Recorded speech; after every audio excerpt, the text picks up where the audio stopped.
नमस्कार दोस्तों। आज आपके क्लास 8 की अध्याय 1 मैथ का परिमेय संख्याएं शुरू करते हैं। ठीक है ना। इसका बेसिक समझते हैं, फिर क्वेश्चन पे चलेंगे। ठीक है बच्चों। पहले देखते हैं इसकी प्राकृत संख्या।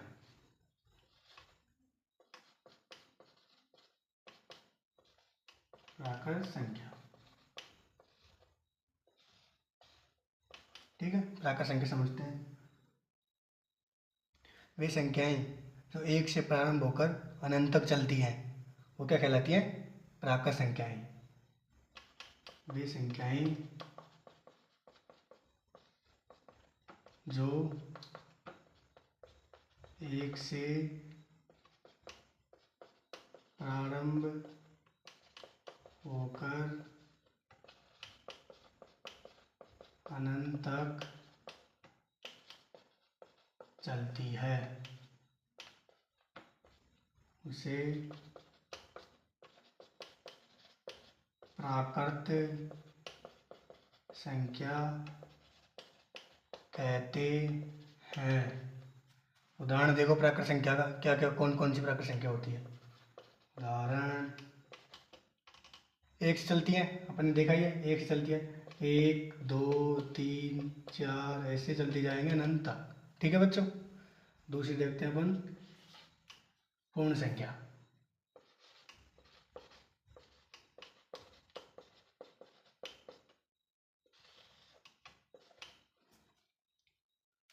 इनमें कुछ भी नहीं है। पूर्ण संख्या में भी ये 1 से चलती थी प्राकृत, तो ये 0 से चलेंगी। वे संख्याएं जो 0 से प्रारंभ होकर अनंत तक चलती है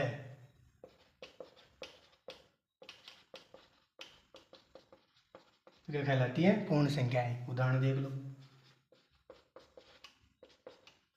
0 1 2 3 ऐसे अनंत तक। ठीक है बच्चों।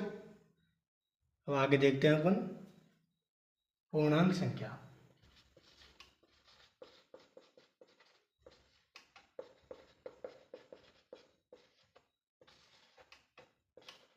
ठीक है। पूर्णांक संख्या वे संख्याएं होती हैं जो 0 से प्लस अनंत तक चलती हो और माइनस अनंत तक दोनों तरफ चलती हो। वो कौन सी होती है? पूर्णांक संख्याएं। ठीक है, लिखो या लिख लोगे आप परिभाषा। वे संख्याएं जो 0 के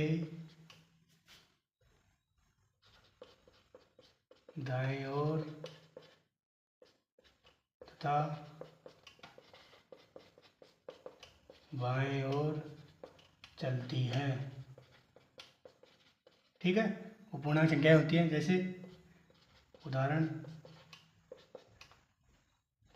यहाँ 0 है तो इधर चलेगी तो -1 -2 -3। ठीक है, ऐसे अनंत तक। और इधर को 1 2 3 ऐसे अनंत तक। ठीक है, दोनों तरफ चलती है अनंत और प्लस में, माइनस अनंत तक और प्लस अनंत तक। तो पूर्णांक संख्या हो जाती है वो। अब देखते हैं अपन सम संख्या। सम संख्या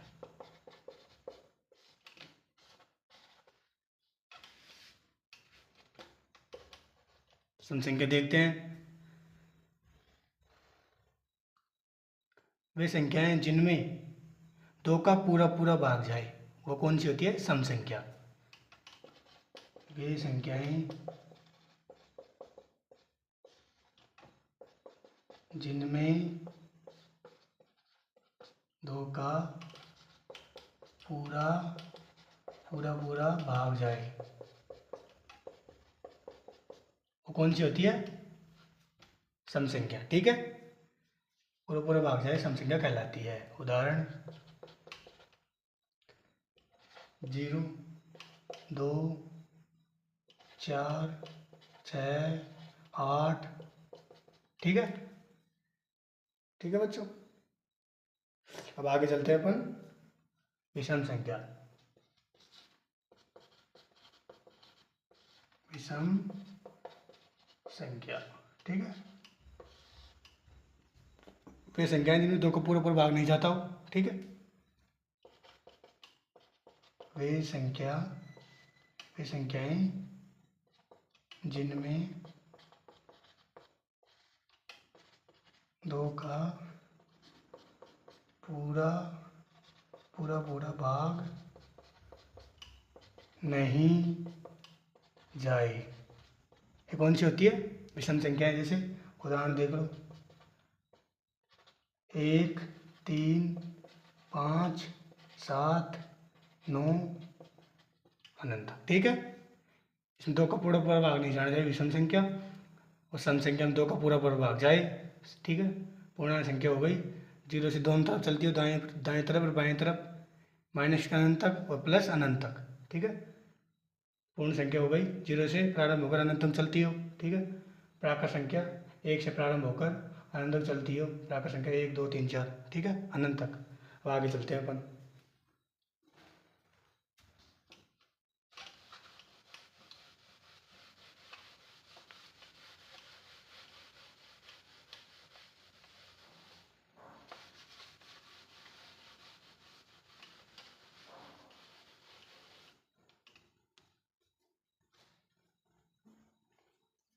अब देखते हैं भाज्य संख्याएं।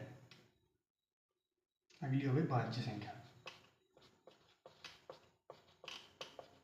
भाज्य संख्याएं, अगली भाज्य संख्या हुई, ठीक है। भाज्य संख्या जिन संख्याओं में सम के अलावा किसी अन्य संख्या का भाग भी जाता हो। जिन संख्याओं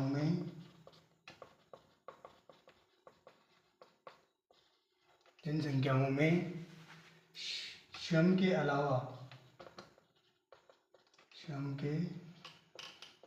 अलावा किसी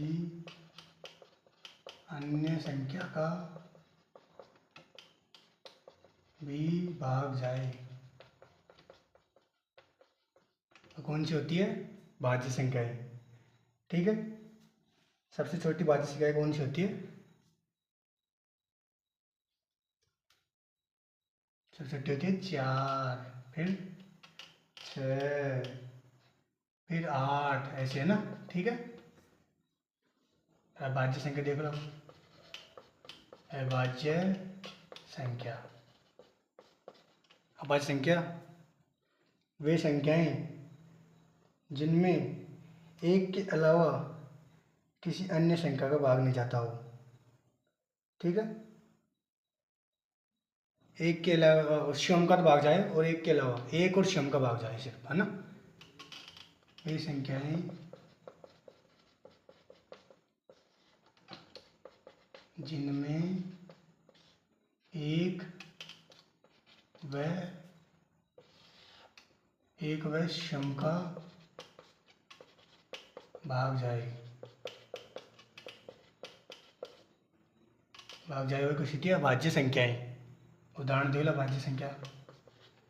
2 सबसे छोटी कौन सी है? 2, 3, फिर 5, फिर 7, फिर 11, फिर 13, फिर 17, ठीक है, फिर 19, ऐसे, ठीक है। चलो छोटी है अभाज्य संख्या, ठीक है, 2, इसको याद रखना। सबसे छोटी अभाज्य संख्या 2, और सबसे छोटी भाज्य 4, ठीक है। सबसे छोटी 4 और 1 नोट करके लिखो, नोट करके एक बात, ठीक है। नोट करके लिखो, एक बात नोट करके लिखो। 1 है ना, 1, ये 1 न तो भाज्य है और न ही अभाज्य है, ठीक है। 1 है ना, न तो अभाज्य है और न ही भाज्य है, ये याद रखना, ये पॉइंट, ठीक है। अब हम अगले चलते हैं, आगे चलते हैं, क्या क्या हो रहा है तुम्हारा देखते हैं।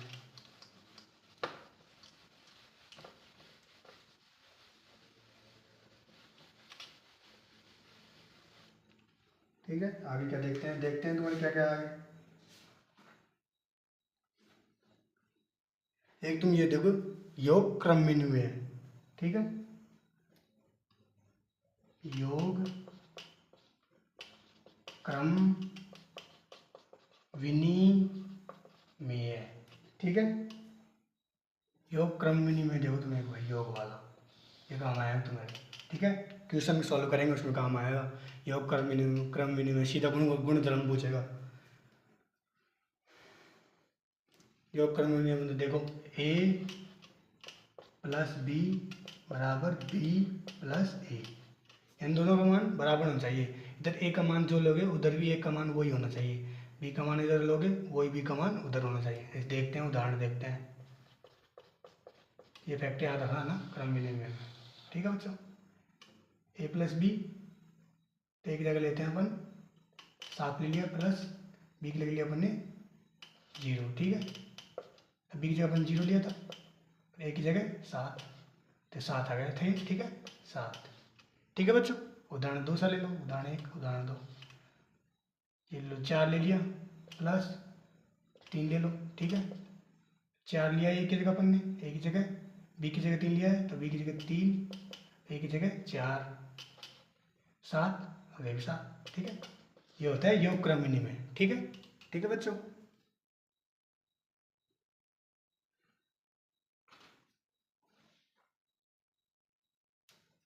अब आगे देखते हैं गुणन साचर्य।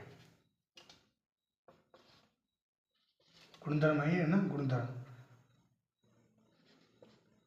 गुणन साचर्य, ठीक है।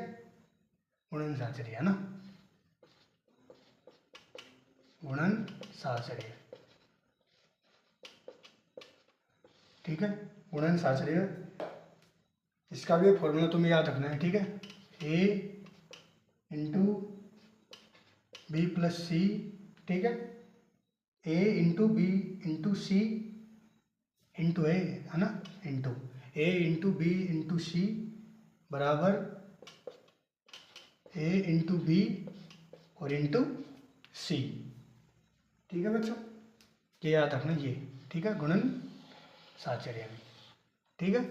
उदाहरण देख लो इसका एक की जगह अपन ले लिया 3, ठीक है, इंटू बी की जगह ले लिया 1, सी की जगह ले लिया अपन ने 2 ले लो, ठीक है। अब इधर ए की जगह कितने लिया अपन 3, बी की जगह कितने लिया 1, ठीक है बच्चों, इंटू सी की जगह कितने लिया 2, यहाँ सी के लिए 2 लिया था 2, कर लो 3, एक हम पहले कॉस्ट टाइम कर लो, 2 एकम 2 2 2 तिया 6, इधर को 3 एकम 3 3 दूनी 6, वही आ गया, ठीक है। ये हो गया गुणन साचर्य, ठीक है। अब एक और देखते हैं अपन, योग साचर्य देख लेते हैं।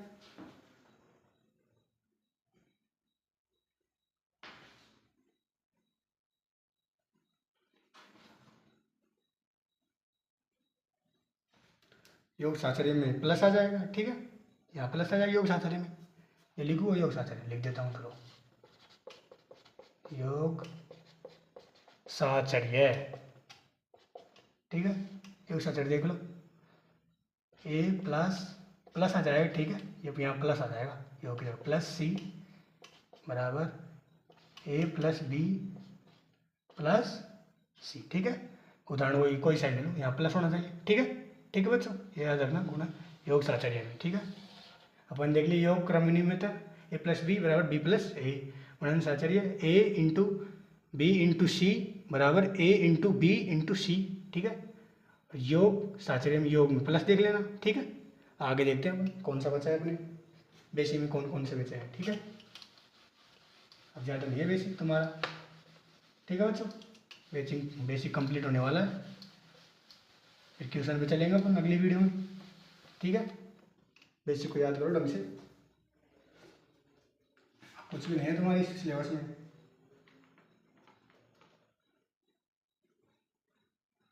एक तुम समझो गुणात्मक प्रतिलोम, गुणात्मक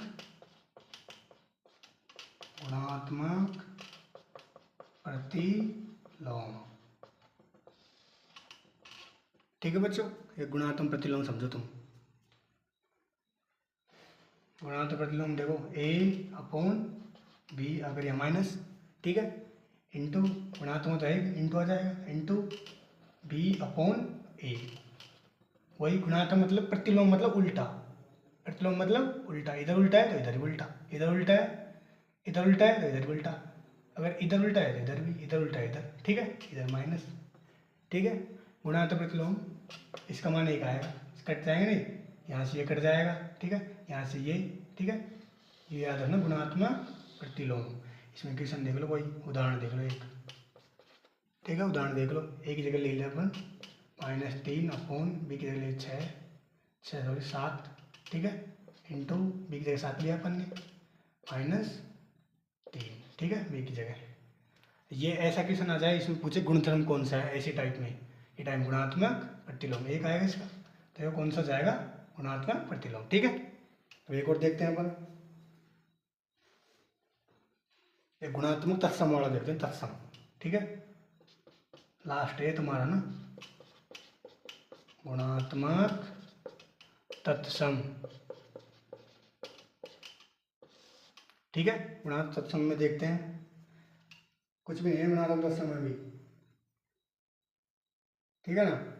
इसमें देखो गुणात्मक तत्सम, तत्सम मतलब एक, ठीक है, अपन लेते ए अपॉन बी, ठीक है, ए अपॉन बी ले लिया अपन ने, गुणात्मक इंटू 1, ठीक है, गुणात्मक तत्सम में 1 इंटू ए अपॉन बी, गुणात्मक तत्सम मतलब ऐसे याद रखना, ठीक है। गुणात्मक तत्सम में उदाहरण देख लो, यहाँ को माइनस आया कोई दिक्कत नहीं, यहाँ माइनस आता है, यहाँ माइनस आया कोई दिक्कत, वही गुणात्मक वही हो जाएगा, तो एक आना चाहिए ना, ऐसा फॉर्मेट बनना चाहिए सिर्फ, ठीक है ना।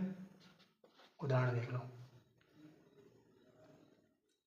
मान लो 5/7 इंटू 1, ठीक है, बराबर 1 इंटू 5, एक जगह 5 लिया अपन, ए है ना, और बी की जगह 7, ठीक है, ये लिया अपन ने, ठीक है ना। अब इधर बराबर में ही, ठीक है, बराबर में ही, तो ऐसे काट दो, 5 से 5 होता है, ऐसे भी 5 है, इधर जाएगा, ये 7 इधर आएगा, वो कट जाएंगे, 7 से 7 बराबर में हो तब काटना है ना, और इंटू में हो, ठीक है, तो एक आएगा, ये एक बनता है ये, तो गुणात्मक तत्सम हो जाता है ऐसा ना, ठीक है ना। ठीक है बच्चों, आपको बहुत समझ आया होगा, बिल्कुल इजी भाषा में समझाया मैंने, इससे इजी तरीका कोई सा भी नहीं है फिर, ठीक है। तो मिलते हैं हम नेक्स्ट वीडियो में, जब तक के लिए तुम्हारा दिन शुभ रहे, धन्यवाद, ठीक है।